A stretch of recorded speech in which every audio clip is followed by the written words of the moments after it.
Entonces, bienvenidos a todos nuevamente, queridos hermanos, a la clase de vensígueme.online de Enlace de Fe. Estamos complacidos de estar llegando ya a las etapas finales del libro de Mormón. Esta clase es de Éter del 1 al 5, titulada Rasgad ese velo de incredulidad, refiriéndose a uno de esos versículos que analizaremos hoy sobre la fe. Más aún la fe de este hermano de Jared que nos dejó tan grandes ejemplos, según la compilación de estas planchas, también las de Moroni. Y me refiero al registro que hizo Moroni. Y esta clase es hasta mañana, domingo 15 de noviembre. Noviembre ya suena a mitad de noviembre, como que ya falta nada para que se nos vaya este 2020, que para muchos y es conocimiento colectivo, fue un año de bastante aflicción. Así que esperemos con fe que los tiempos van a ir mejorando. Bien, entonces vámonos a ir de lleno a las escrituras. Me encanta analizar con ustedes desde directamente los libros y los capítulos. Entonces tenemos este libro de Éter que está tomado de las 24 planchas que encontró el pueblo de Limi. Recuerden que en los tiempos de Mosía, este rey Limi, que estaba bajo el cautiverio, mandó un grupo para identificar y buscar la tierra de Zaraemla. No la encontraron, pero sí hallaron a un pueblo, una tierra que había habitado un pueblo bastante grande según la descripción. Que efectivamente se trata de este pueblo que vino de la Torre de Babel, que vamos a analizar hoy. Entonces, este capítulo 1 esencialmente habla de ponernos en la historia, en el momento para entender lo que sigue. Aquí está hablando Moroni, haciendo esta relación y remitiéndose al tiempo que relatan estas planchas que encontró el pueblo de Limi, y anunciando que no se relata tanto de la época pasada, ¿cierto? La primera época desde Adán, porque eso está en otros registros. Entonces, es simplemente un testimonio más. Y se relata entonces la genealogía, una genealogía bastante extensa, 29 generaciones creo, desde Éter, el mismo compendiador, que viene a ser una suerte de Mormón también, ¿cierto? Por compendiar esta historia, hasta pasando por muchos nombres aquí, hasta llegar a Jared, ¿verdad? En el 33, 32 se habla de que llegamos a Jared. No vamos a analizar mucho el por qué solo hay una gran genealogía en el libro de Mormón, es tema para otra ocasión. Bástame decir que es interesante que en el libro de Mormón exista ese valor por las familias, por preservar e indicar de dónde venían las personas. Es una tradición que venía desde el antiguo mundo. Ya llegando a Jared, entonces entramos a hablar después del hermano de Jared. Esta es la época en la cual estaba esta torre de Babel. Los hombres estaban enfermando en iniquidades, por lo tanto el Señor confunde el lenguaje del pueblo. Todos sabemos esa historia desde la Biblia. Y al hablar de un lenguaje que se esparció, se dividió y se multiplicó en otros lenguajes, no sabemos si mayores, menores, simplemente diferentes, quisiera también adelantarles una cita que es del presidente Joseph Fielding Smith, que él habló de lo que él sentía que era este idioma, este lenguaje. Él dijo: en el libro de Éter se declara que Jared y su hermano le pidieron al Señor que no cambiara su idioma cuando ocurrió la confusión de lenguas en la Torre de Babel. Se les concedió la súplica y conservaron el lenguaje de sus padres, el idioma adámico, que era potente aún en su forma escrita, de manera que las cosas que Mahonri escribió, es el nombre del hermano de Jared después revelado, eran tan potentes al grado de dominar al hombre al leerlas. Tal era el idioma que Adán usaba y fue el idioma con que Enoc pudo llevar a cabo su gran obra. Entonces, hermanos, tenemos aquí una descripción de un profeta de la iglesia sobre este asunto que nos da mayor luz en cuanto a tener ese pensamiento, esa opción en la mente de que efectivamente era el idioma de Adán un idioma rico que hizo tener estas descripciones de idioma que podía generar reacciones potentes. Entonces, siguiendo con una cita relacionada, aquí más que una cita es una escritura que quise adelantar de Éter 12 que fundamenta y apoya lo que dice el presidente. Y le dije, Señor, los gentiles se burlarán de estas cosas. Era la preocupación que tenía en este caso, creo, Moroni, el que está relatando sobre este tema, debido a nuestra debilidad en escribir. Porque tú, Señor, nos has hecho fuertes en palabras por la fe, pero no nos has hecho fuertes para escribir, porque concediste que todos los de este pueblo declarasen mucho por motivo del Espíritu Santo que tú les has dado. Y tú has hecho que no podamos escribir sino poco a causa de la torpeza de nuestras manos. He aquí, no nos has hecho fuertes en escribir como al hermano de Jared, porque le concediste que las cosas que él escribiera fuesen tan potentes como tú lo eres al grado de dominar al hombre al leerlas. Entonces, corrobora un poco lo que dice el presidente sobre ese lenguaje que es muy probable que haya sido el primer lenguaje que a voluntad de Dios, por supuesto, tuvo que ser un lenguaje bastante rico en expresiones. Bien, entonces tenemos aquí más abajo en el 34 dice: y como el hermano de Jared era un hombre grande y dotado de mucha fuerza y altamente favorecido del Señor, Jared, su hermano, le dijo, suplica al Señor. Y aquí vamos a ver en 3 ocasiones distintas este favor, digamos, que le pide Jared a su hermano de interceder ante el Señor. Le dice, suplica aquí, y el Señor se compadece, después de que efectivamente el hermano de Jared suplique. Después nuevamente le dice a su hermano que suplique de nuevo, suplica, y el Señor tiene compasión. Después que pregunta al Señor, suplícale, lo hace el hermano de Jared y nuevamente el Señor se compadece, pero por 3 cosas distintas. Veamos. Primero aquí le pide el hermano que suplica al Señor que no nos confunda de modo que no entendamos nuestras palabras. Entonces, efectivamente el Señor respondió y no fueron confundidos. Le pidió de nuevo que suplicara, pues tal vez aparte su ira de aquellos que son nuestros amigos, para que no confunda su lenguaje también, es decir, no solo entre la familia de ambos, sino de sus amigos también. Y así fue, porque el Señor tuvo compasión, entonces no fueron confundidos tampoco. Y en la tercera súplica, que nos indique a dónde hemos de ir. Y quién sabe si el Señor no nos llevará a una región que sea la más favorecida de toda la tierra.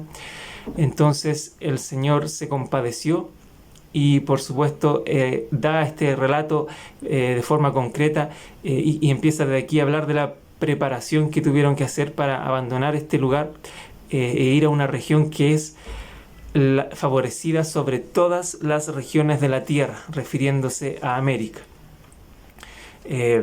Antes de retomar el tema de las oraciones, y ya tocando este tema de esta región, quisiera leer también algo del presidente Fielding Smith, que él dijo: el libro de Mormón nos informa que toda América, tanto la del norte como la del sur, es una tierra escogida sobre todas las demás, en otras palabras, Sión. El Señor dijo a los jareditas que Él los iba a conducir a una región que es favorecida sobre todas las regiones de la tierra. Qué bueno saber esto. Estamos, de hecho nosotros, y acá yo en Chile, de muy al sur, hasta aquellos amigos que nos venden en muchos lugares del mundo, pero en especial debido al tema en América, el norte, Canadá, Estados Unidos, muchos también nos ven allá. Toda esta tierra es una tierra bendecida y favorecida. Nos debemos sentir alegres y con mucha gratitud en el corazón por ello. Pero el hecho de que sea bendecida implica ciertos requisitos y riesgos que vamos a ver a continuación en los próximos capítulos. Retomando el tema de la súplica, a mí me hace meditar también este tema de suplicar, porque se habla de súplicas, no simplemente de oración, de orar, porque hay una diferencia grande entre hacer una oración y suplicar al Señor.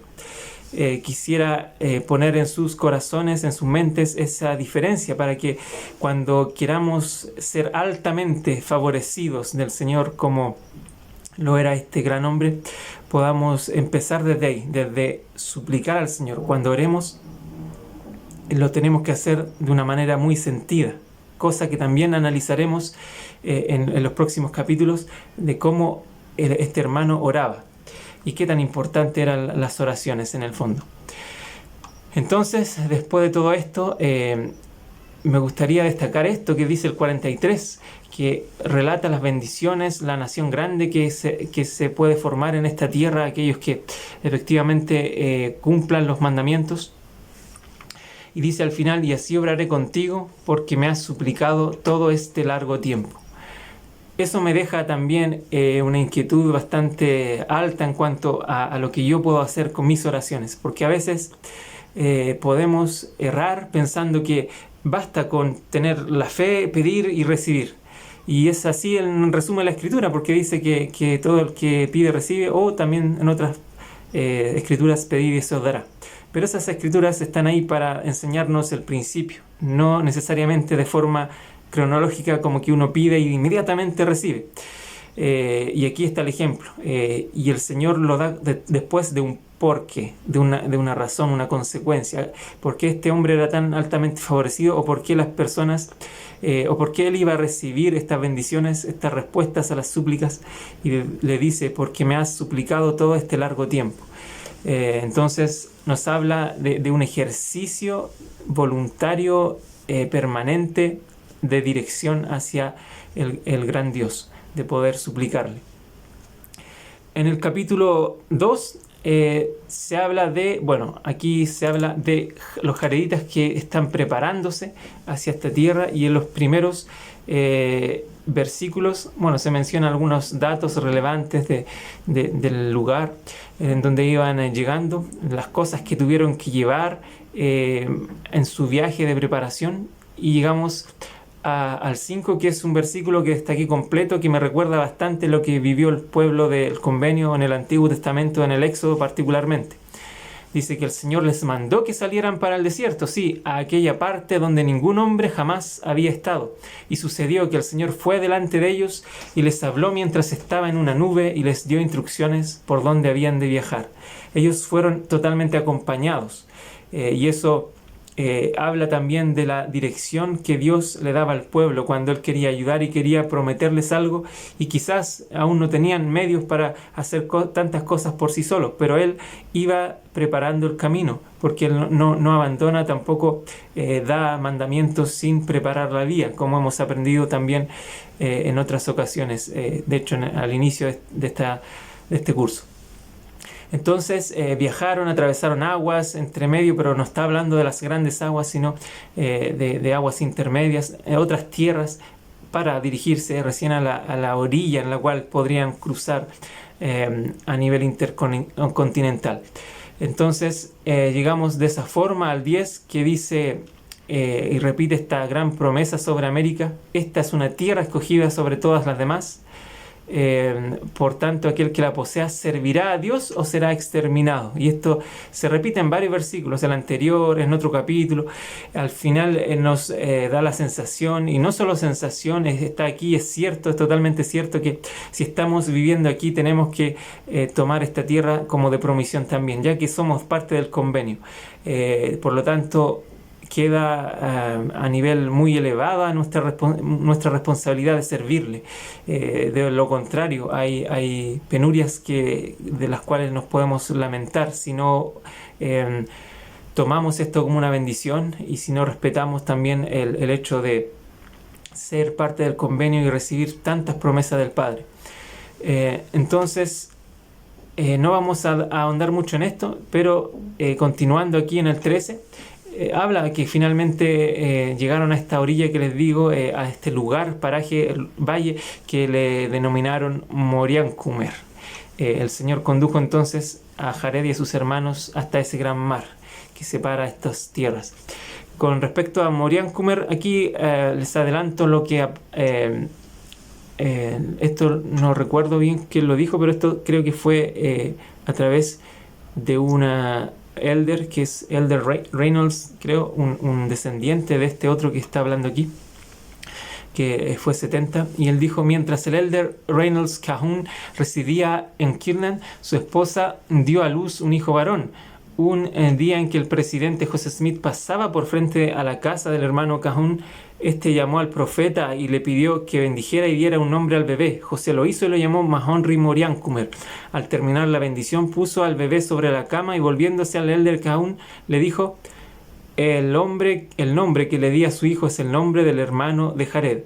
El Señor acaba de mostrármelo o revelármelo. El Elder William F. Cahun, que estaba allí cerca, oyó estas palabras que el profeta dirigió a su padre, y esa fue la primera vez que el nombre del hermano de Jared se dio a conocer a la iglesia en esta dispensación.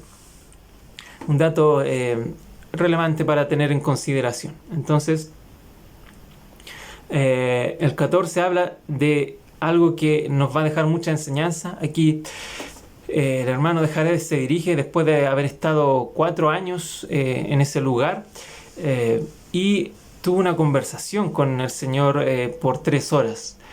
Y dice ahí que lo reprendió el Señor porque no se había acordado de invocar el nombre del Señor. Y a veces uno dice: este hombre de tanta fe, tan altamente favorecido del Señor, claro, se olvidó de algo tan básico. No lo veamos como una excusa, hermano, sino como un modelo a seguir de la actitud de Jared, que precisamente en el versículo siguiente él dice que se arrepintió del mal que había cometido e invocó el nombre del Señor a favor de otros, ¿cierto? Entonces comprendió, se arrepintió, continuó adelante. Y con respecto a eso también el Elder Neely Maxwell dijo: verdaderamente el Señor está cerca para corregir a los que ama, aún a los más espirituales. El hermano de Jared había dejado de orar por mucho tiempo. Aún los buenos pueden descuidarse si el Señor no está allí para corregirlos. Más adelante el ya corregido hermano de Jared vio al Señor. No se les priva de bendiciones a las personas que se arrepienten del mal que hacen. Uno dirá: ¿qué tan grande mal es olvidarse del Señor o hacer unas cuantas oraciones? Por supuesto que es algo malo si se extiende por el tiempo, si pasa el tiempo y el Señor incluso es capaz de reprendernos por ello. Entonces nos queda esa enseñanza grande a todos nosotros de que necesitamos entonces tener al Señor más cerca, y para eso tenemos que nosotros acercarnos, tener súplicas constantes también por nuestra propia vida, pero lo más importante también por nuestros hermanos. Aquí entonces el Señor continúa su mensaje a él y dice: os perdonaré vuestros pecados a ti y a tus hermanos, pero no pecaréis más, porque debéis recordar que mi espíritu no siempre luchará con el hombre. Es algo que hemos visto durante todos estos meses. Y inmediatamente les manda a trabajar, a construir barcos a semejanza de lo que hasta ahora habéis hecho, de acuerdo con las instrucciones, señala. Entonces todas las cosas que desde ahora en adelante el Señor les manda tienen ciertas instrucciones, incluso el modelo de estos barcos para atravesar las aguas. Se construyeron de una manera sumamente ajustada, dice. Se asemejaban a un vaso en diferentes contextos, en diferentes partes. Y en el 19 se presentan lo que podríamos llamar 3 grandes problemas, porque evidentemente el Señor reveló seguramente un modelo de barcos que permitía ir dentro, no fuera como los tradicionales en los cuales uno puede salir, ¿cierto?, tomar el sol. Esto tenía que ir a viajar rápido. Recordemos la distancia que hay entre continentes. Aquí muchos también ponen en duda la historia del libro de Mormón porque les parece algo absurdo que el Señor pueda lograr eso, o los que no creen en el Señor lo dicen así. Vamos a ver que no es tan así. La verdad es que el Señor todo lo puede hacer cuando Él intercede. Aún las cosas que parecieran ser imposibles. De eso deberíamos estar seguros aquellos que tenemos ese testimonio en nuestra propia vida. Aquí los 3 problemas los puse en diferente color. Primero, no hay luz.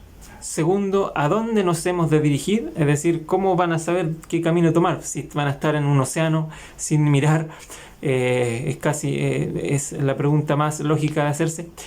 Y otra súper esencial, no podremos respirar porque eran ajustados. La idea es que no entre agua a estos barcos o barcazas, no sé cómo llamarles, acá dice barcos.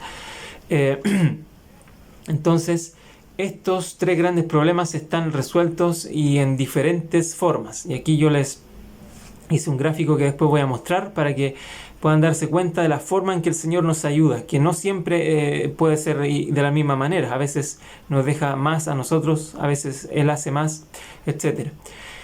En cuanto a no poder respirar, de inmediato está la solución. En el 20 les dice el Señor: he aquí harás una abertura en la cubierta y también en el fondo, y cuando te falte aire destaparás la abertura y recibirás aire. Y si sucede que os entra el agua, he aquí cerrarás la abertura para que no perezcáis en el mar. Aquí no tenemos detalle más que esto, pero me imagino que quizá era como un doble fondo en el cual había una separación en que no había agua, solo aire, y entraba por arriba quizás. Entonces, en el caso de que entrara agua, esa abertura hay que tener cuidado. Eso involucra un poco de tener que hacer algo continuamente a través del viaje. No era algo tan... o sea, por supuesto que algo milagroso, ya que no había tecnología, nada de lo que hay hoy, pero evidentemente era algo que era muy manual, muy de hacer cosas ellos mismos. Entonces, pero era algo que iba a funcionar, y se lo reveló el mismo Señor. Entonces, eso lo dijo: harás una abertura. Entonces era un mandato de parte de Él. En cuanto a la luz, se responde en varios lugares. La verdad es que primero está aquí en el 23, que habla de el Señor ya no dice harás una abertura, no lo dice así como harás algo, sino lo hace de otra forma. Esta vez le responde con una pregunta: ¿qué quieres que yo haga para que tengáis luz en vuestros barcos? Y esto después llega al capítulo siguiente, después lo vamos a retomar, pero solo lo miro un poquito para acordarnos de que después Jared presenta estas piedras que al final llegan a brillar por la mano del Señor. Entonces, esto está ligado en cuanto primero al plan que tiene que ejecutar el hermano de Jared, ideárselas, y después la ejecución misma del Señor. Pero en el fondo está diciendo que tenía que actuar y pensar. Con respecto a esto mismo, ¿qué quieres que yo haga para que tengáis luz en vuestros barcos? Quisiera mostrar dos paráfrasis de diferentes líderes. Una de Harold Billy, que nos ayuda a comprender un poco más qué es lo que el Señor nos trata de enseñar con esta pregunta, luego de que le pidamos algo. Bien, ¿se te ocurre alguna idea buena? Eso es lo que trata de decir, ¿verdad? ¿Qué sugieres que hagamos para tener luz? Y entonces el Señor se fue y lo dejó solo, en otras palabras. Era como si el Señor le estuviese diciendo: mira, te di la mente para que pensases y te di albedrío para que lo usases. Ahora, haz todo lo que esté a tu alcance para resolver este problema. Y entonces, después de que hayas hecho todo lo que puedas, intervendré para ayudarte. Este es el principio en acción. Si deseas la bendición, no basta con ponerse de rodillas y orar al respecto. Prepárense de toda forma imaginable a fin de hacerse dignos de recibir la bendición que buscan, dijo el presidente Lee. Bruce R. McConkie hace otra paráfrasis súper directa. En otras palabras: Morian Kumer, ese es tu problema. ¿Para qué me molestas? Te he dado tu albedrío. Se te ha investido con capacidad y habilidad. Ve y resuelve el problema. Entonces, esto es lo que nos está tratando de decir el Señor. No es que se descarte, no es que diga, yo no sé, ¿cierto? No es que no nos quiera ayudar. Por el contrario, precisamente esa es la gran ayuda que estamos recibiendo, el poder ser incentivados por nuestro Creador a seguirnos creando a nosotros mismos, seguirnos desarrollando. Entonces, hermanos, más abajo creo que agregué una escritura, ¿sí? En Doctrina y Convenios 58 me hizo recordar esta escritura, esto: de cierto digo que los hombres deben estar anhelosamente consagrados a una causa buena y hacer muchas cosas de su propia voluntad y efectuar mucha justicia, porque el poder está en ellos.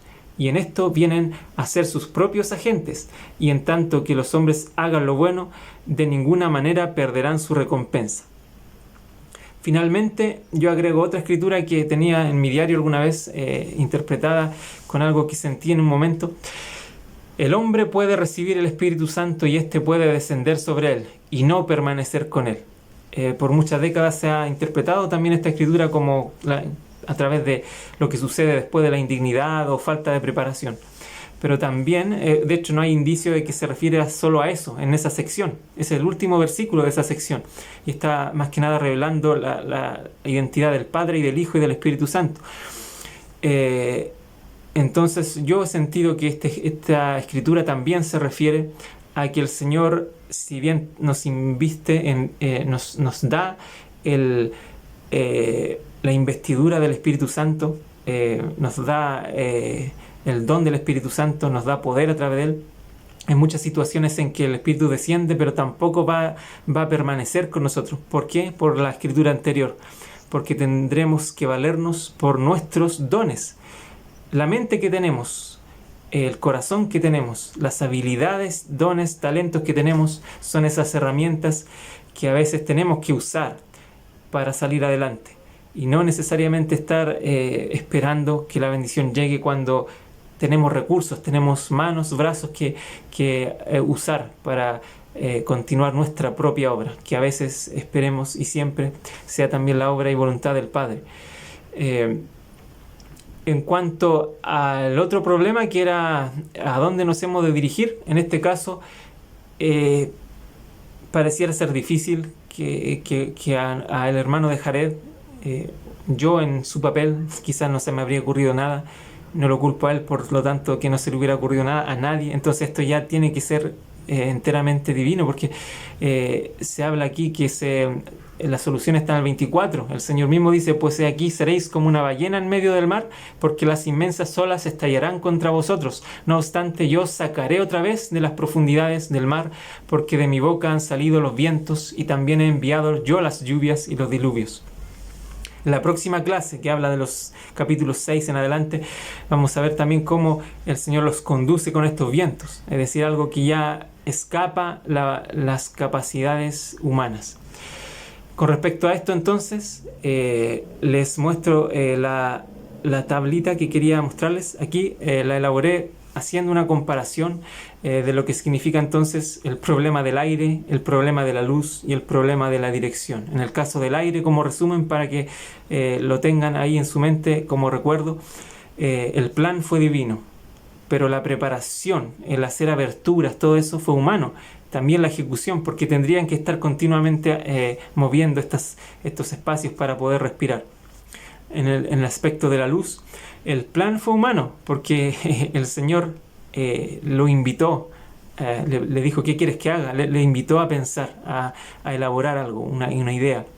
La preparación también fue humana, porque adelantándonos un poquito, como puse en el capítulo siguiente, elaboró fue a buscar piedras, etcétera. Eso fue humano. Pero la ejecución fue totalmente divina. La luz que iban a irradiar las piedras no tenía que ser de fuego, no podía ser de otra forma. Entonces tenía que ser a través de un toque del Señor, como veremos. Y en cuanto a la dirección, recién lo vimos: plan, preparación, ejecución, todo fue provisto por la divinidad. Hermanos, entonces tenemos eso para que nos demos cuenta de lo importante que es orar y suplicar al Señor, pero siempre teniendo en mente: estoy orando bien, estoy pidiendo lo justo, estoy pidiendo lo correcto. Doctrina y Convenio 8.10 creo que dice: no juegues con estas cosas. Hay que pedir lo correcto, hay que pedir lo justo, porque a veces puedo estar pidiendo algo y la verdad es que meditándolo bien yo mismo puedo hacerlo. Entonces tratemos de siempre tener ese equilibrio. Eso nos enseña este capítulo y estas experiencias, dentro de otros principios también que seguramente ustedes los han identificado, y ya he visto algunos que han comentado tanto la semana como ahora sobre esto y las cosas que han aprendido, lo cual agradezco enormemente. Entonces tenemos ahora el capítulo 3, que aquí muy interesante. El hermano de Jared ve el dedo del Señor, toca las piedras, como dije. Aquí se habla de estas 16 pequeñas piedras que el hermano de Jared buscó, diáfanas, blancas como cristal, transparentes. Clamó al Señor Esto es interesante porque aquí yo esto no es una nota, pero es un recordatorio que le puse modelo de Nefi. Recordemos que Nefi, no es que Nefi haya sido el único, hay muchos, solo que yo le llamo modelo de Nefi por llamarle de alguna forma al modelo de oración que vimos en el Amán, ¿cierto? En las clases pasadas, de poder pedir algo, pero dándole argumentos válidos que testificando ante el Padre que yo creo en su poder, porque no es a veces como simplemente pedimos. Hay cosas básicas en las que no es necesario hacer esto, como pedir la bendición de los alimentos. Tampoco es que vayamos a hacer grandes loores, cánticos, plegarias, salmos para bendecir los alimentos. Quizás en algún momento podemos hacer una oración, no directamente en la mesa, pero para agradecer más a fondo por los alimentos. Podríamos hacerlo también, no hay nada. De hecho, es bueno de repente detenernos en esas bendiciones y agradecer y suplicar y poder tener la compañía del Señor más firmemente en eso. Pero acá está hablando de una aventura que se viene y él está clamando. Entonces empieza, y aquí puse en gris algunas frases que me gustaron, que se relacionan con este argumento, este modelo. Sabemos que tú eres santo y habitas en los cielos, le dice. Tú nos has dado el mandamiento de invocarte para que recibamos de ti según nuestros deseos. Le dice también, no obstante, ha sido misericordioso para con nosotros. Estoy marcando lo positivo, lo que tiene relación con el realce de lo que hace Dios. Le pide piedad y también dice, sé que tú tienes todo poder y que puedes hacer cuanto quieras para el beneficio del hombre. Me encantan estas expresiones. De hecho, y aquí le pide, le da, digamos, la respuesta a la oración, a la pregunta anterior del Padre, del Señor, ¿qué quieres que yo haga? Toca estas piedras con tu dedo, oh Señor, y disponlas para que brillen en la oscuridad. Algo súper práctico después de haberlas tenido estos objetos, pero le sigue argumentando en el 5, dice, tú puedes hacer esto, sabemos que puedes manifestar gran poder. Entonces, y dice que parece pequeño el entendimiento de los hombres, pero para él habría sido un milagro, y por eso lo está pidiendo tan directamente, pero no llega y lo pide. Hay una preparación, hay una conversación honesta, transparente con el Señor. Rescatando eso, quisiera entonces poner esta cita que me hizo mucho sentido. Es el elder Jeffrey R. Holland, que dijo, he aquí, oh Señor, tú puedes hacer esto. Sin duda, Dios y también el lector siente algo muy impactante frente a la inocencia y el fervor de niño que hay en la fe de este hombre. Y aquí, oh Señor, tú puedes hacer esto. Tal vez no existe frase más potente y llena de fe pronunciada por hombre alguno en las Escrituras. Casi parece que estuviera alentando a Dios, infundiéndole valor, dándole seguridad. No es... he aquí, oh Señor, estoy seguro de que tú puedes hacer esto. Ni aquí, oh Señor, tú has hecho muchas cosas mayores que esta. Por más inseguro que esté el profeta en cuanto a su propia capacidad, no tiene ninguna duda en cuanto al poder de Dios. Aquí no hay más que una declaración única, clara, valiente y enérgica, sin sombra ni indicio de vacilación. Se trata de aliento a aquel que no necesita que lo alienten, pero que sin duda se habrá conmovido al recibirlo. He aquí, oh Señor, tú puedes hacer esto. Es una forma de testimonio sumamente pura, por eso él usó también la palabra inocente, el apóstol, y agradezco que lo haya expresado así, porque yo siempre lo había sentido así, y esta es una cita nueva que yo leí recientemente y me calzó todo. Y yo sé que, y aprovecho estos minutos de testificar también, de que cuando nuestras oraciones y súplicas, en especial llamémosles súplicas y clamores, van de la mano de esa honestidad, transparencia, inocencia, pero a la vez de ese reconocimiento a la gloria y a la honra que Dios merece. Por supuesto que el Señor va a tener esa piedad y esa compasión que una y otra vez tuvo con este hermano tan grande y tan altamente favorecido.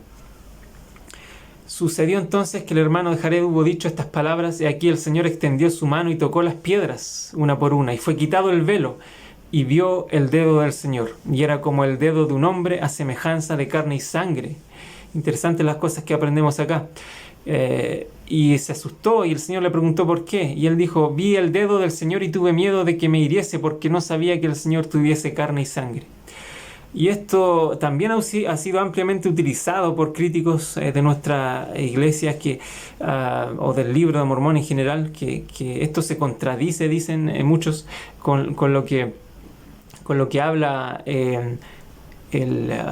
la Biblia en general. Pablo, ¿cierto? A los Corintios, creo, en primera, no recuerdo bien digamos, la escritura, pero aquí creo que yo la puse. Dice: nunca me he mostrado al hombre a quien he creado, porque jamás... Bueno, ese es otro tema. Aquí no recuerdo dónde la puse, pero en el fondo en alguna parte habla de que carne y sangre no pueden heredar el reino de los cielos. Eso lo enseña la Biblia, lo enseñó el apóstol Pablo. Sin embargo, tenemos y podemos explicar claramente de que también en Lucas 24 habla de que cuando los apóstoles se maravillaban de ver al Cristo resucitado y pensaban que veían espíritu, Él les dijo: un espíritu no tiene carne y huesos como veis que yo tengo. Eso está enseñando ya carne y huesos. Quizá hay alguna diferencia entre carne y sangre con carne y huesos. Además aquí dice a semejanza de carne y sangre. Sin embargo, yendo más allá en la explicación, también el Señor se ha revelado y tiene un cuerpo glorificado y perfecto. Entonces no podemos simplemente pensar que por esta escritura, digamos, se nos cae la doctrina, para nada. Esto está argumentando, de hecho apoyando, que es una impresión que tuvo este hermano de Jared sobre el Señor al ver que tenía forma. Quizás él sentía y tenía ese sentimiento al no ver directamente a Jehová, ese sentimiento de que quizás era incorpóreo. No podemos saberlo. No quiero poner palabras en el hermano de Jared que quizás no eran las que él expresaba, pero esa es la impresión que dan estos versículos. Sin embargo, aparece que esa semejanza de carne y sangre, aclarando de inmediato que es lo que él percibió, y por eso se asustó. Entonces, jamás ha venido a mí hombre alguno con tan grande fe como la que tú tienes. Eso me encantó, porque quizás es un poco drástico, pero si lo dice el Señor, por supuesto, es la verdad. Es una fe incomparable la que Él expresó. Por lo tanto, Él siguió pidiendo incluso que se mostrara, y Él le respondió: sí, Señor, sé que hablas la verdad, porque eres un Dios de verdad y no puedes mentir. Y cuando hubo dicho estas palabras, aquí el Señor se le mostró y dijo: porque sabes estas cosas, eres redimido de la caída, por tanto eres traído de nuevo a mi presencia, por consiguiente yo me manifiesto a ti. Qué gran bendición que el Señor, en este caso Jesucristo, te dé esa noble bendición de mostrarse. Y le testifica: soy Jesucristo, soy el Padre y el Hijo, en mí todo el género humano tendrá vida. También le dice: nunca me he mostrado al hombre a quien he creado, porque jamás ha creído en mí el hombre como tú lo has hecho. Concerniente a eso también, el Elder Holland también da 6 interpretaciones, porque a veces uno dice: nunca me he mostrado al hombre a quien he creado, y nosotros sabemos que sí se había mostrado al hombre. Entonces, evidentemente, esto sí tiene contextos, y hay muchas posibilidades. El Elder Holland resume 6. Es muy largo, así que las puse en negrita. Una posibilidad es que se esté hablando del contexto de una dispensación. Otra posibilidad es que nunca se había revelado al hombre natural, terrenal, temporal, incrédulo, no santificado, como en este caso se está haciendo énfasis. Otra posibilidad, la tercera, es que nunca en tal grado o hasta ese punto. Una cuarta sería que nunca se hubiera mostrado como Jesucristo. Es decir, que él haya entendido, porque más adelante en otros capítulos habla de que él entendió que era Jesús. Una quinta sería como en algún aspecto marcadamente revelador del cuerpo de carne y sangre y huesos de Cristo, porque también se hizo énfasis en eso. Y en otras visiones y apariciones el Señor no se había aparecido de esa forma. Y finalmente, nunca me he mostrado al hombre de esta manera sin mi voluntad, movido únicamente por la fe del que contempla. Es decir, sin ser parte de una misión. Por ejemplo, José Smith, claro, su fe y el irse a apartar a orar también fue algo personal, pero sin embargo todos sabíamos que venía una restauración de todas las cosas. Entonces quizás fue por una parte una respuesta a un evento voluntario de un ser humano, pero por lo general fue respuesta a su plan. Quizás se esté hablando acá, como dice Elder Holland, de sin mi voluntad, movido únicamente por la fe del que contempla. Es decir, un evento que invocó a Dios y por solo tener tan grande fe en Él, Él tuvo y no se retuvo detrás del velo que nos separa. Se rasga el velo también así. Aquí encontré la cita que les decía sobre el cuerpo, que hablaba carne y sangre. Hay muchas escrituras. En 1 Corintios 15:50 hablaba: pero esto digo, hermanos, que carne y sangre no pueden heredar el reino de Dios, ni la corrupción hereda la incorrupción. Y aquí yo les voy a mostrar una serie de escrituras que van a apoyar lo que les digo. En Juan 4:24 dice que Dios es espíritu y los que le adoran es necesario que le adoren en espíritu y en verdad. Y yo siempre he dicho que el hecho de que Dios sea espíritu no descarta que tenga un cuerpo. Simplemente está diciendo que también es espíritu. Colosenses 2:9 dice: porque en él habita corporalmente toda la plenitud de la divinidad, corporalmente. Entonces debe tener un cuerpo, ¿no? Dios no es alguien incorpóreo, no es una fuerza simplemente. Y en Corintios 15 también, el 44 dice: se siembra cuerpo natural, resucitará cuerpo espiritual. Hay cuerpo natural y hay cuerpo espiritual en el contexto de las glorias, ¿cierto? Y en Lucas 24 está lo que yo les relataba: mirad mis manos y mis pies, que yo mismo soy, palpad y ved, porque un espíritu no tiene carne ni huesos, como veis que yo tengo. Y en la sección 130 se habla, él mismo dice que tiene un cuerpo de carne y huesos, el Padre y el Hijo. Y les doy una cita muy buena de Christopher Stead, no sé cómo se dirá, pero él no es miembro, es un erudito en teología de Cambridge, y él explica cómo la declaración de que Dios es espíritu habría sido interpretada en el judaísmo antiguo. Al decir que Dios es espíritu no quiere decir que no tiene cuerpo, sino que es la fuente de una vida misteriosa que da fuerza y energía, que anima el cuerpo humano, y él mismo posee esta energía en la mayor medida. Por eso también habla aquí de este cuerpo que ves, y ahora es el cuerpo de mi espíritu. Es un cuerpo que, me atrevería a decir, no está basado en la biología, en el sustento biológico de la sangre. Está vivificado por el espíritu. Por eso se habla del cuerpo de su espíritu. Bien, entonces, saltándonos un poco acá al tema del velo, el 19 dice: debido al conocimiento de este hombre no se le pudo impedir que viera dentro del velo, y vio el dedo de Jesús, y cuando vio cayó de temor, porque sabía que era el dedo del Señor, y para él dejó de ser fe, porque supo sin duda alguna. Qué genial ese conocimiento perfecto, me encanta saber eso. Por eso el 20 menciona: teniendo este conocimiento perfecto de Dios, fue imposible impedirle ver dentro del velo. Por tanto, vio a Jesús y él le ministró. Esto también apoya lo que decía Elder Holland recién. Bien, acá después se habla de que esto va a ser sellado, de modo que nadie las pueda interpretar, sino hasta que sea revelado por el Señor. También habla de que el Señor mostró al hermano Jared todos los habitantes de la tierra, el pasado y futuro, etcétera. Siguió bendiciéndoles cosas que le manifestó tremendas. Y esto es lo que le digo, le pidió que no las mostrara, sino hasta que el Señor las manifestase a los hijos de los hombres. Todo esto sellado. Y es por eso que el presidente Phil Smith también dijo: el rey Mosía tenía 2 piedras que estaban colocadas en los 2 aros de un arco, llamadas intérpretes por los nefitas, con las cuales él tradujo la historia jaredita.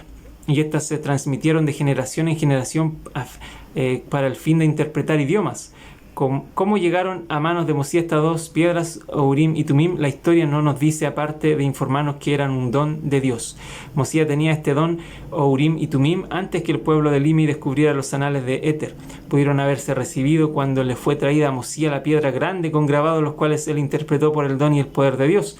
Pudieron habérselas dado a él o a algún otro profeta antes de su época, tal como lo recibió el hermano de Jared, es decir, del Señor. Parece ser evidente, según las enseñanzas del libro de Mormón, que el Urim y Tumim, o 2 piedras que fueron dadas al hermano de Jared, eran las que Mosía poseyó. Al hermano de Jared le fue mandado que sellara sus escritos de la visión que había tenido cuando se le apareció Cristo, para que su pueblo no pudiera leerlos. También fueron sellados el Urim y Tumim para que no se usaran con el fin de interpretar el relato sagrado de esta visión, sino hasta que llegara el tiempo en que el Señor le concediera al hombre interpretarlo.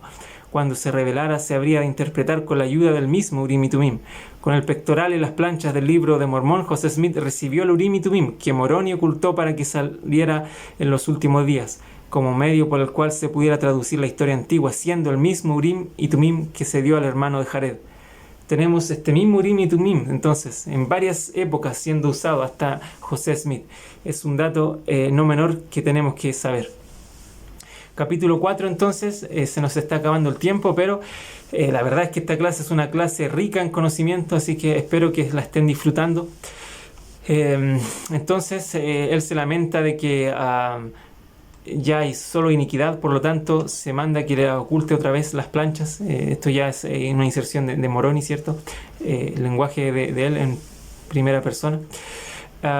Y saltándonos un poco, les da algunas advertencias. Dice el Señor: y el que contienda contra la palabra del Señor, maldito sea, y el que niegue estas cosas, maldito sea, porque a estos no mostraré cosas mayores.